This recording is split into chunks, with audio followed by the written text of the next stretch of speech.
రాజుగారు మావాడు బయటికి వెళ్ళాడు, డబ్బులు తీసుకొచ్చేస్తాడు. మంచిలు తాగుతారా? రే జిడ్డు మంచిలు తీసుకురారా.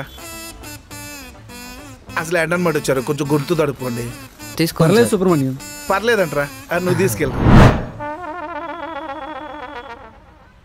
డబ్బుల గురించి కంగారేం లేదు సుబ్రహ్మణ్యం.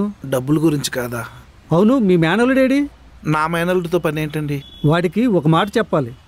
అంతకన్నా ముందు వాడి గురించి నీకో మాట చెప్పాలి. బంగారం అయ్యా మీ వాడు. ఏంటి రోడ్డు అని మర్చిపోయి గొడవ పడుతున్నారు? రాయ్, ఇది నీకు సంబంధం లేని విషయం. నువ్వు ఇక్కడి నుంచి వెళ్ళిపో.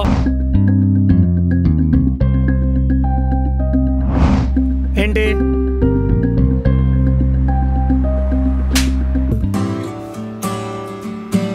ఇన్నాళ్ళు నేను అందరికీ అప్పులిచ్చింది, ఎక్కువ వడ్డీకి అత్యాశపడింది నా కొడుకు కోసమే. కానీ నా కొడుకు నిన్న నాతో మాట్లాడిన దానికి, నా కోసం నీ మేనలుడు నా కొడుకుతో మాట్లాడిన దానికి చాలా తేడా ఉంది సుబ్రహ్మణ్యం. ఎంత చేసినా మన అనుకునే వాళ్ళని, మన మీద ప్రేమ చూపించే వాళ్ళని సంపాదించడం చాలా కష్టం. అలాంటి కొద్ది మందిలో మీ మేనలుడు ఒకడు. మీ మేనలుడు వస్తే అడిగారని చెప్పు. అప్పు గురించి కాదు, వాడి గురించి. వస్తానయ్యా సుబ్రహ్మణ్యం. ప్రవీణ్ వస్తానయ్యా. సరే రేపు నేను వచ్చేస్తా.